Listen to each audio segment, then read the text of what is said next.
Hola amigos parantosku, Mahadamangos, balik lagi sama Mimin di Gayakin Movie, yang di video kali ini akan melanjutkan serial Saman Fight part yang ke-9 dari episode terbarunya yang udah keluar sampai episode 39. Part ini menceritakan tentang salah satu anak buah Hao yang menyerang kelompok X-Law dan bertarung dengan Marco. Oh iya, buat kalian yang lupa atau bahkan belum pernah nonton part-part sebelumnya, bisa cari alur cerita Saman Fight ini di playlist kita ya gengs. Oke, nggak pakai banyak tocap lagi, langsung aja simak videonya. Tapi sebelum mulai, harap cek dulu kuota kalian. Kalau sekarat bisa numpang wifi tetangga. Bruh.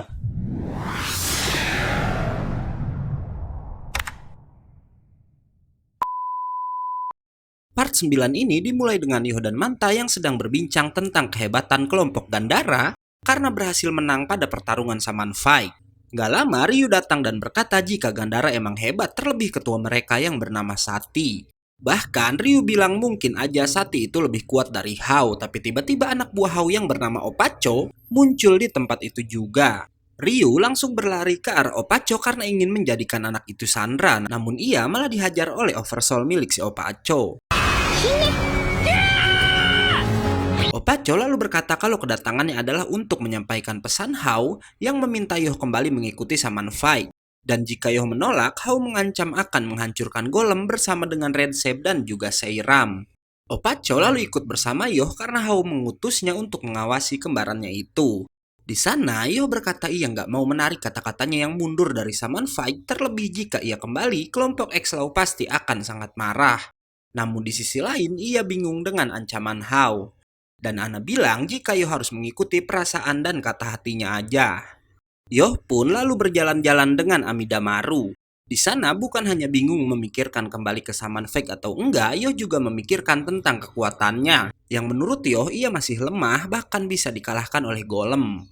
Amidamaru lalu berkata Yoh emang udah mengalami kekalahan, tapi sebenarnya musuh yang harus Yoh kalahkan adalah dirinya sendiri. Dan ia harus menentukan hal penting dengan menggunakan hatinya. Karena kata-kata Ana dan juga Amidamaru, Yoh pun teringat janjinya pada Ana dulu yang berjanji akan menjadi seorang Saman King. Dan ia pun bersedia kembali dalam pertarungan, namun masalahnya Yoh udah membuang Oracle Bell-nya. Tapi tiba-tiba Ana datang membawa kembali Oracle Bell milik Yoh. Ana sempat memarahi Yoh yang berhenti dari Saman Fight tanpa mempedulikan cita-citanya yang ingin jadi istri seorang Saman King. Namun ia juga memuji Yoh yang karena pilihannya berhasil menghidupkan Ren kembali. Yoh lalu meminta maaf pada Ana dan berkata jika ia akan mengincar posisi Saman King lagi. Opacho lalu melaporkan kembalinya Yoh pada salah satu anak buah Hao yang bernama Lacis. Dan gak diduga pria itu mempunyai lambang X-Law di tubuhnya dan berkata kalau ia akan menemui Marco. Shin lalu berpindah pada Ren dan timnya yang juga sedang membahas kembalinya Asakura Yoh. Horo-Horo terlihat senang, namun Ren bilang Yoh bisa aja jadi lawan mereka selanjutnya. Horo-Horo lalu bertanya apa Ren takut terhadap Yoh dan Ren menjawab, ia takut karena Yoh adalah musuh yang tangguh dan kadang punya pemikiran yang gak terduga. Dan setelahnya Ren berkata jika mereka harus jadi lebih kuat agar bisa menghadapi Yoh di pertarungan.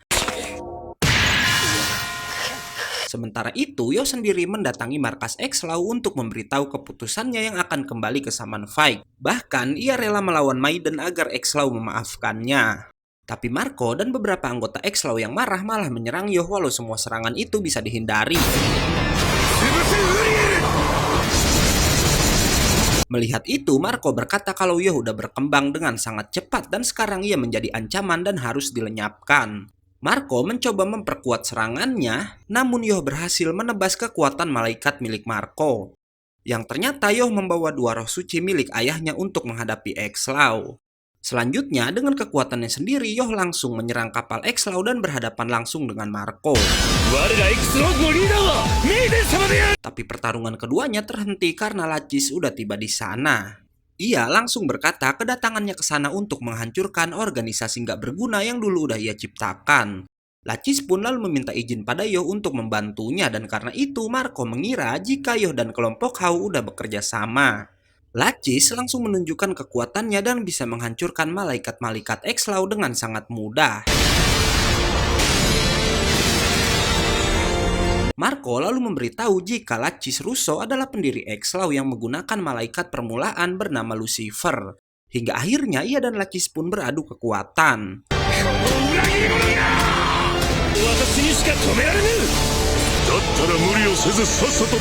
Lacis berhasil menjatuhkan Marco dan berkata ia nggak ingin membunuh pria itu, dan bahkan Lacis udah menyiapkan kapal agar Marco kembali ke kampung halaman mereka. Karena Marco menolak, Lacis pun bersiap membunuhnya, tapi nggak diduga Yoh lalu menerjang tubuh Lacis. Melihat itu, Marco meminta Yoh untuk nggak mengganggu pertarungannya dengan Lacis. Marco lalu bilang pada Lacis kalau ia nggak akan melupakan hutang budinya pada pria itu. Namun karena jalan Lacis sudah melenceng, Marco berkata ia nggak bisa memaafkan pendiri X-Law itu dan akan membunuhnya. Sementara Lizard mendatangi Yoh yang bilang ia akan mencegah kedua orang itu saling bunuh. Dan karena itu, Lizard pun setuju untuk membantu karena baginya sekarang X-Law adalah keluarga yang Lizard punya. Lacis dan Marco pun lagi-lagi beradu kekuatan dan melihat itu Yoh bilang mereka harus segera menghentikan keduanya. Karena ia merasa jika Lacis punya kekuatan di level yang berbeda dengan mereka. Yang ia bilang jika Lacis serius dari tadi maka Marco bisa aja mati. Dan Yoh menebak dia nggak bersungguh-sungguh karena si Lacis menyimpan kekuatan mananya untuk menghadapi Maiden yang mungkin akan muncul juga. Dan bener aja karena terlihat jika Marco bukanlah lawan sepadan untuk Lacis. Lizard ketakutan saat tahu kalau Lacis bisa setara dengan Maiden. Namun Yoh memeluknya dan meyakinkan Lizard jika mereka akan berhasil. Yoh lalu mengeluarkan Spirit of Sword dan menyerang Lucifer, membuat Lacis marah dan balik menyerang.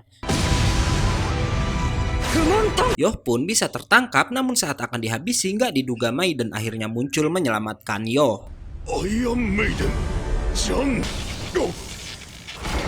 Tapi ternyata Maiden itu adalah Maiden palsu buatan Lizard yang udah ia rencanakan bersama Yoh sebelumnya. Lacis yang mengenal Jen sejak kecil lalu berkata jika ia cuma gadis biasa tanpa orang tua. Jen juga bukanlah seorang gadis suci melainkan hanya seorang gadis yang sedikit lebih sensitif pada roh daripada orang lain. Dan karena ia sangat mengenal Jen, Lacis sampai tahu jika yang berdiri di hadapannya adalah Iron Maiden yang palsu. Ia lalu mencoba membunuh Lizard, namun ternyata Lizard itu adalah Lizard palsu yang dibuat dari roh suci milik Mikisa. Hingga malaikat milik Lizard pun lalu muncul di belakang Lucifer. Yoh lalu memberitahu Lacis jika emang benar Jen yang ada di hadapannya itu palsu. Namun roh Samas yang menolong Yoh adalah yang asli. Karena ternyata Lizard udah berhasil membawa Jen yang asli datang ke sana.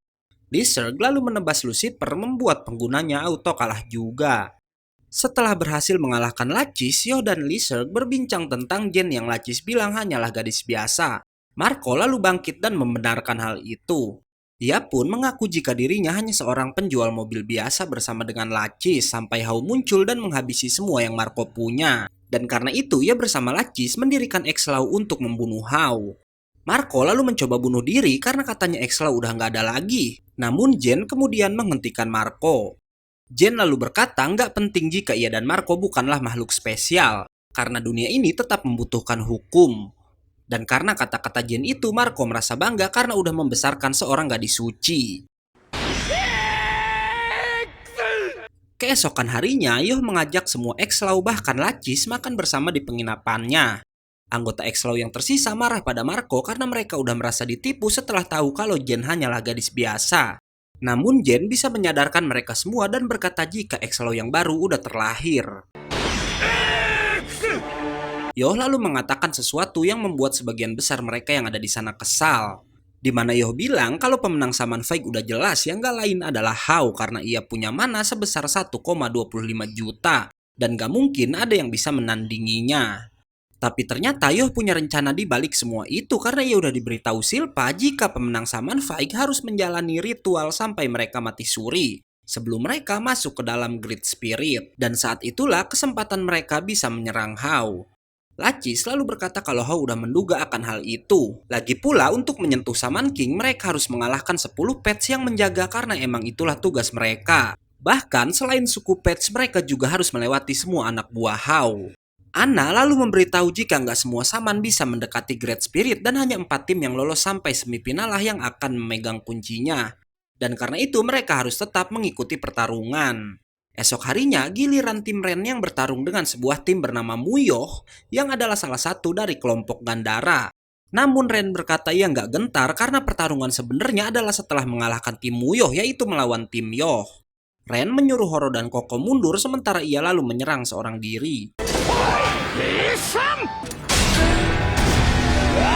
Tapi ternyata ketiga orang itu nggak tergores sama sekali dan salah satu dari mereka bahkan bisa menghentikan Oversoul milik Ren. Yang katanya ia bahkan adalah anggota terlemah dari tim Muhyo. Pria bernama Yainage itu lalu mengeluarkan roh dewanya yang bernama Kundali. Yang ternyata bisa melenyapkan mana lawan karena dari itu Oversoul Ren tadi nggak bisa menyentuhnya.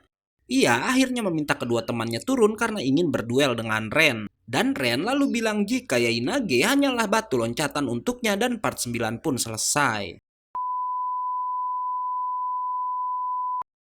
Oke, karena part 9-nya udah habis, gue undur dan gak yakin movie pamit. Jangan lupa datang lagi besok untuk tahu anime apa yang akan kita bawakan alur ceritanya. Bye-bye.